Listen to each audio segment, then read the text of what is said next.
दोस्तों, मेरे चैनल को जरूर सब्सक्राइब करें। आपका बहुत बहुत धन्यवाद।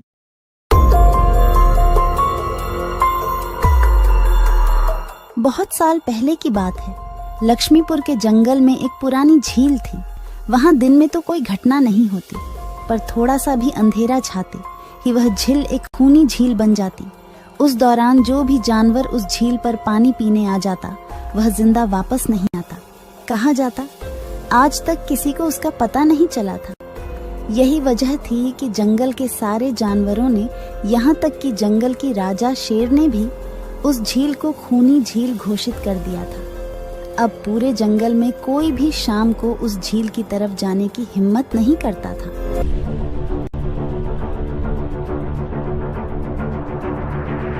एक दिन उस जंगल में एक बंदर आ जाता है। उसकी और खरगोश की मुलाकात होती है।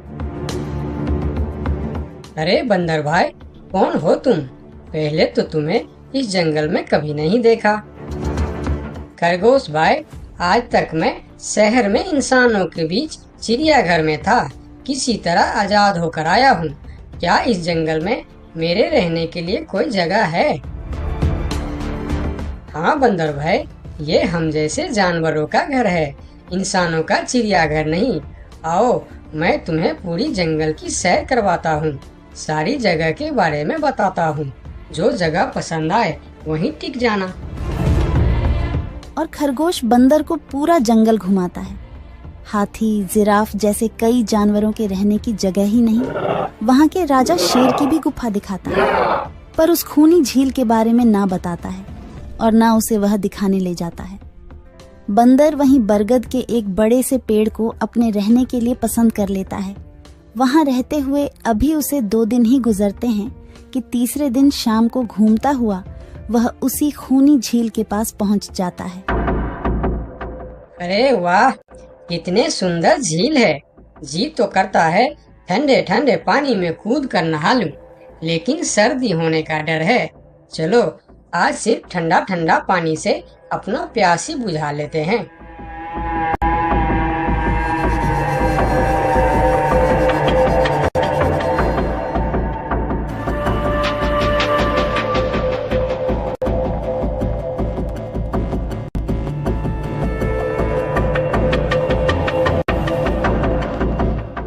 अरे बंदर भाई, तुम इतने डरे हुए क्यों हो?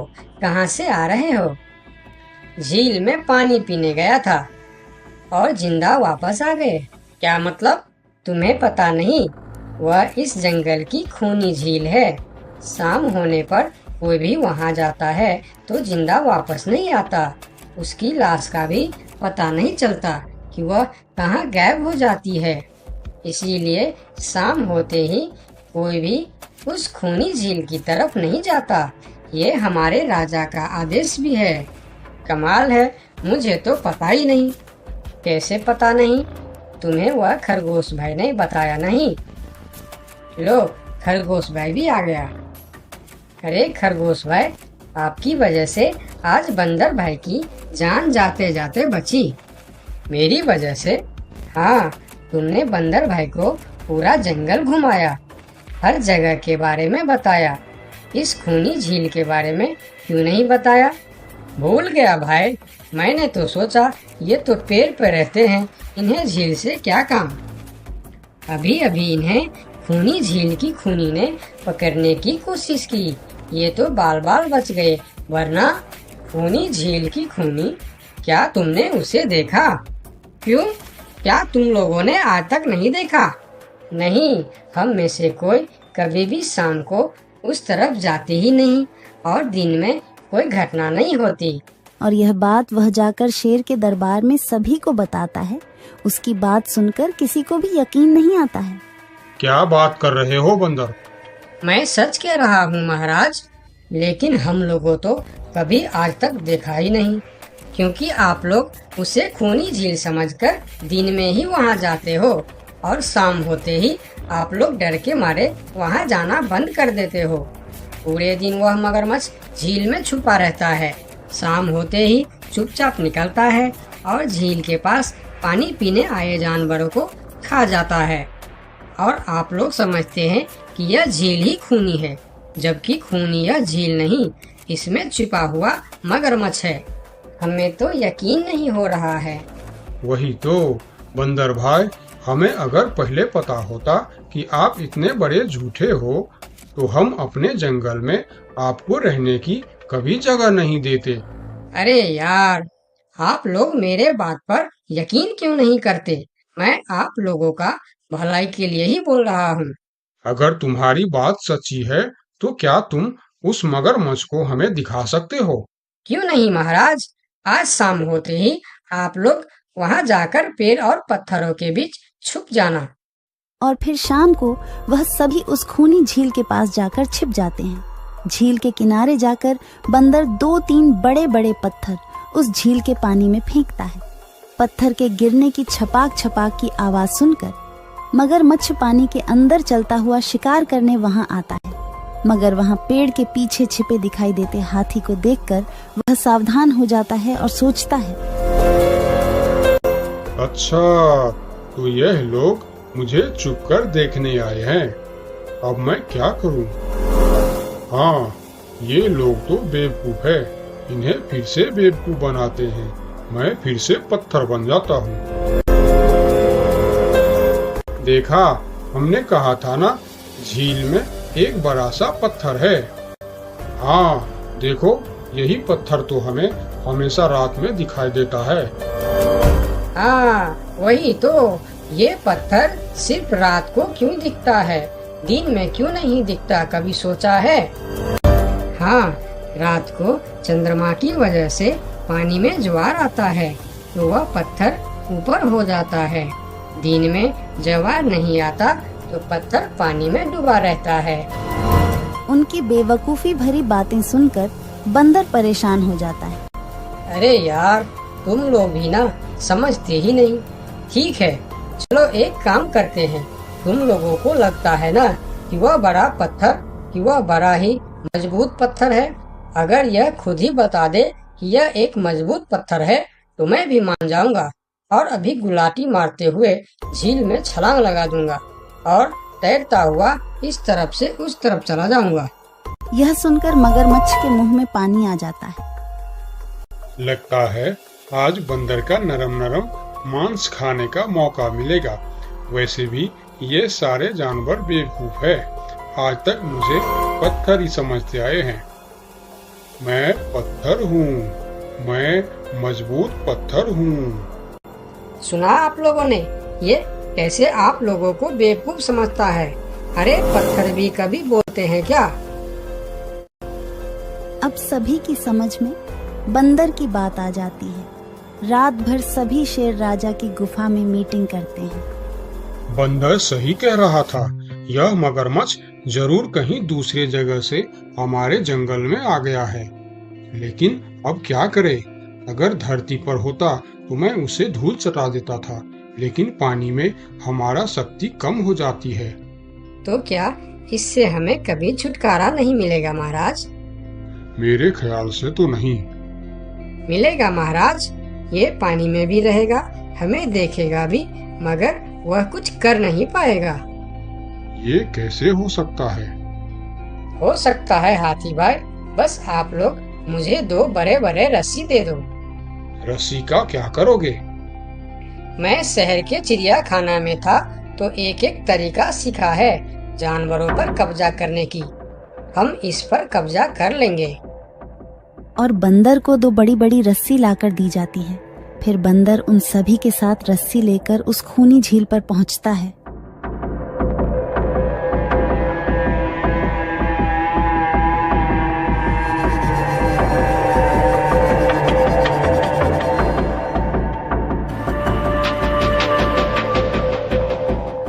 कल तक तो यह बंदर मुझे देखकर भागता था और आज पानी पीने आया है।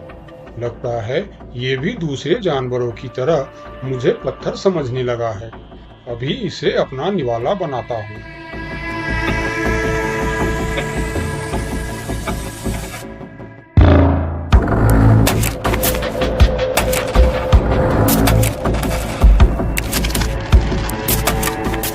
अरे, ये तो भाग भी नहीं पा रहा है।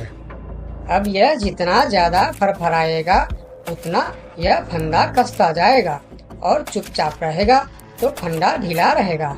जैसे यह फिर हिलेगा फिर फंदा कसता जाएगा। अब ना यह इससे छूट सकता है और ना पानी में जा सकता है। अरे वाह, फिर तो यह हमारा कुछ भी नहीं बिगाड़ सकता। अब हम सारे जानवर इस झील में कभी भी पानी पी सकते हैं, कभी भी नहा सकते हैं। अब यह हमारा कुछ भी नहीं बिगाड़ पाएगा। अरे वाह बंदर भाई, मान गए।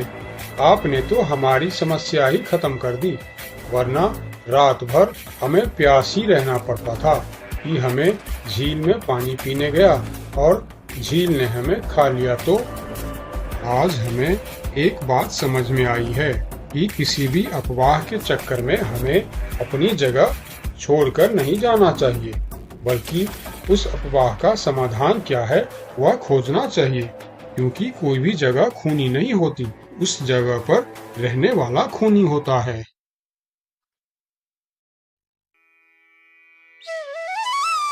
बहुत साल पहले की बात है। लक्ष्मी नगर में एक बहुत बड़ा जंगल हुआ करता था। उस जंगल में शेर खान नाम का एक शेर रहता था। वह जंगल का राजा था। उसके शासनकाल में जंगल के सभी जानवर सुखी और शांति से रहते थे। यदि जंगल में कोई भी जानवर गलत काम करता तो शेर खान उसे दंड देते थे। वह कमजोर जानवरों की रक्षा भी करते थे। एक दिन शेर खान अपने गुफा के सामने बैठे थे। तभी उसका दोस्त भालू उसके पास आया। फिर दोनों दोस्त मिलकर जंगल और जंगल के जानवरों के बारे में आलोचना करने लगे। मैं इस जंगल का सबसे शक्तिशाली जानवर हूँ। मेरे सामने जंगल का कोई भी जानवर टिक नहीं सकता। क्या कहते हो भालू भाई? ये तो तुमने बिल्कुल ठीक कहा, लेकिन हाथी के सामने तुम बिल्कुल चूहे जैसे दिखते हो। क्या ठीक कहा ना मैंने शेर खान? भालू की बात सुनकर शेर खान बहुत क्रोधित हो गए। भालू, तुम्हारी हिम्मत कैसे हुई मेरे बारे में इस तरह की बातें करने की? तुम्हें पता है तुम किसके सामने बात कर रहे हो? मैं इस जंगल का राजा हूँ। तुम मेरे दोस्त हो, इसीलिए तुम्हारे साथ मैं थोड़ा मजाक कर रहा था। तुम मेरे बात का बुरा मत मानना शेर खान। शेर खान नहीं, महाराज कहो महाराज। मैं इस जंगल का राजा हूँ, इसीलिए बाकी जानवरों की तरह तुम भी मुझे आज से महाराज कह के ही बुलाओगे। लेकिन शेर खान, हम दोनों दोस्त हैं, फिर भी तुम ऐसे क्यों बातें कर रहे हो? दोस्त है नहीं, दोस्त थे। आज से हमारी दोस्ती खत्म। आज के बाद मैं तुमसे कभी बात नहीं करूँगा। दोस्त कहकर मेरे सामने कभी मत आना। चले जाओ यहाँ से। अपने दोस्त का इस व्यवहार से भालू बहुत दुखी हुआ और वह वहाँ से चला गया। उसी जंगल में गोलू नाम का एक बंदर भी रहता था। वह दूसरों की चीज चुराकर भाग जाता था। एक दिन गोलू की चोरी करते समय शेर खान के एक सिपाही के द्वारा पकड़ा जाता है और उसे शेर खान के सामने विचार के लिए लाया जाता है। गोलू को देखकर शेर खान कहते हैं, गोलू, तुम्हारी चोरी की किस्से जंगल के दूर दूर तक मशहूर है। तुम जानवरों के घर में ही नहीं बल्कि मेरे दरबार में भी बहुत चीज चोरी की है। इसीलिए मैं तुम्हें पहाड़ से गिराकर मारने की सजा घोषित करता हूँ। आज से ठीक 2 महीना बाद तुम्हें पहाड़ से गिराकर मार दिया जाएगा। अपनी मौत की सजा सुनकर गोलू बहुत रोने लगा और बोला, महाराज, मैं अब कभी चोरी नहीं करूँगा। मुझे माफ कर दीजिए महाराज। मेरे घर में छोटे छोटे बच्चे हैं, मुझे छोड़ दीजिए महाराज। लेकिन शेर खान ने उसकी फरियाद नहीं सुना। तब एक सैनिक उसे ले जाकर जेल में बंद कर देता है। उधर गोलू का दोस्त भोलू को जब इस बात का पता चलता है तब वह गोलू से मिलने के लिए कैद खाने में पहुंच जाता है और उससे कहता है, देखा गोलू, तुम पकड़े गए ना। मैं तुम्हें कितनी बार कहा था कि चोरी करना छोड़ दो।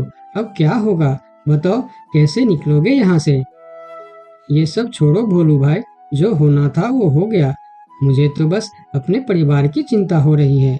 काश मैं मरने से पहले उनके लिए कुछ कर पाता। मेरे छोटे छोटे बच्चे हैं, बीवी है, अब उन सब का क्या होगा? मेरे बिना वह भी जीवित नहीं रह सकते। गोलू की बातें सुनकर भोलू सोच में पड़ गया। फिर वह शेर खान के पास गया और बोला, महाराज, मैं गोलू का दोस्त भोलू हूँ। मैं आपसे कुछ कहने आया हूँ। तो तुम गोलू का दोस्त भोलू हो। ठीक है, बताओ क्या कहना चाहते हो तुम। महाराज, मैं चाहता हूँ कि आप गोलू को कुछ दिन के लिए उसके परिवार के पास जाने दें, ताकि वह मरने से पहले अपने परिवार के लिए कुछ इंतजाम कर सके। मरने वाले का आखिरी इच्छा पूरा कीजिए महाराज। आप एक बार उसके परिवार के बारे में भी सोचिए। गोलू ने जो किया उसमें उसकी परिवार की क्या गलती है? अगर आप उसे कुछ दिन के लिए अपने परिवार के पास रहने दोगे तो शायद उसका परिवार बच जाएगा। मैं इस बारे में तुम्हारी कोई मदद नहीं कर सकता। अगर अपने परिवार से मिलने के बहाने गोलू भाग गया तो मैं किसको सजा दूंगा? शेर खान की बात सुनकर भोलू थोड़ा सोच में पड़ गया। फिर बोला, तो ठीक है महाराज, आप गोलू को छोड़ दीजिए। जब तक गोलू वापस नहीं आ जाता मैं उसकी जगह कैद खाने में रहूंगा। और अगर वह कभी वापस नहीं आया तो क्या तुम उसके हिस्से की मौत की सजा भी लोगे? थोड़ा सोचकर बताओ। हाँ महाराज, मैं इसके लिए भी तैयार हूँ। भोलू की बात मानकर शेर खान ने गोलू को कैद से निकालकर भोलू को कैद खाने में डलवा दिया। तब बाहर निकलकर गोलू ने भोलू को बोला, दोस्त तुम चिंता मत करना, मैं समय से पहले ही वापस आ जाऊंगा। ऐसा कहकर गोलू वहां से चला गया और भोलू गोलू की जगह कैद खाने में रहने लगा। इस तरह बहुत दिन बीत गया, लेकिन गोलू वापस नहीं आया। तब एक दिन शेर खान भोलू के पास आया। देखा बंदर, मैंने कहा था ना गोलू वापस नहीं आएगा। अगर कल सुबह तक गोलू वापस नहीं आया तो शर्त के अनुसार कल शाम के समय तुम्हें पहाड़ से गिरा दिया जाएगा।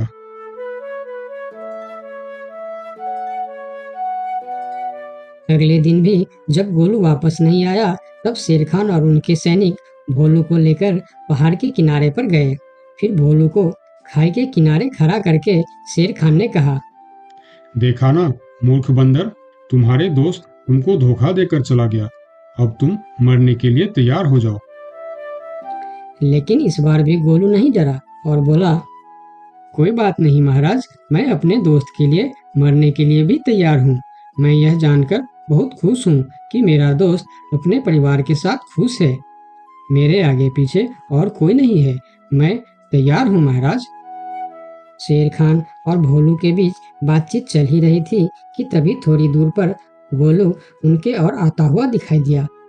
फिर पास आकर उसने बोला, तुम्हें ऐसा करने की कोई जरूरत नहीं है दोस्त। तुमने मेरे लिए जो किया उसके लिए तुम्हारा बहुत बहुत शुक्रिया। अब मैं अपनी सजा पूरी करने के लिए तैयार हूँ। महाराज छोड़ दीजिए मेरे दोस्त को। गोलू, तुम्हें वापस आने की क्या जरूरत थी?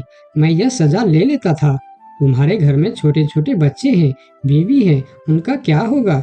मेरे परिवार में मेरे अलावा और कोई नहीं है, इसीलिए यदि मैं मर भी जाऊं तो मेरे लिए किसी को कोई दुख नहीं होगी। तुम यहाँ से चले जाओ। नहीं दोस्त, गलती मैंने की है, इसीलिए सजा भी मुझे ही मिलनी चाहिए। उन दोनों की दोस्ती को देखकर शेर खान सोचने लगे, ये दोनों अपने दोस्ती के खातिर एक दूसरे के लिए जान देने के लिए तैयार है, और मैं एक छोटी सी बात के लिए अपने सबसे अच्छे मित्र भालू से दोस्ती तोड़ दी। यह मैंने बहुत बड़ा गलती कर दी। मुझे इसका प्रायश्चित करना ही होगा। किसी को मरने की कोई जरूरत नहीं है। तुम दोनों की दोस्ती देखकर मैं गोलू की सजा माफ करता हूँ। और याद रखना गोलू, अगर तुमने फिर से चोरी की तो अगली बार मैं तुम्हारी सजा माफ नहीं कर पाऊंगा। नहीं नहीं महाराज, आज के बाद मैं फिर कभी ऐसा गलती नहीं करूंगा। आज से मैं ईमानदारी से मेहनत करके अपना परिवार चलाऊंगा। आपका बहुत बहुत धन्यवाद महाराज। ठीक है, अब तुम लोग यहाँ से जा सकते हो। उनके जाने के बाद शेर खान सीधा अपने दोस्त भालू के पास गया। भालू मेरा दोस्त, मैं यहाँ तुमसे माफी मांगने के लिए आया हूँ। मैंने जो उस दिन तुम्हारे साथ व्यवहार किया वह बहुत गलत था। मैं बहुत शर्मिंदा हूँ, मुझे माफ कर दो मेरे दोस्त। लेकिन महाराज, आपने तो कहा था। महाराज नहीं, शेर खान बोलो, शेर खान। आज से तुम मुझे महाराज नहीं शेर खान ही बुलाओगे, क्योंकि दोस्त एक दूसरे के नाम लेकर ही बुलाते हैं। आज से तुम मेरे सबसे अच्छे दोस्त हो। गोलू और भोलू की दोस्ती देखकर शेर खान को अपनी गलती का एहसास हुआ और उसने भालू से माफी मांगी और दोनों फिर से दोस्त बन गए। तो दोस्तों, इस कहानी से हमें यह सीख मिलता है कि कभी-कभी दूसरे के अच्छाइयों को देखकर भी हम अच्छा बन जाते हैं। इसीलिए हमें हमेशा अच्छे लोगों के साथ ही दोस्ती रखनी चाहिए और अच्छे-अच्छे काम भी करनी चाहिए। आपका बहुत-बहुत धन्यवाद।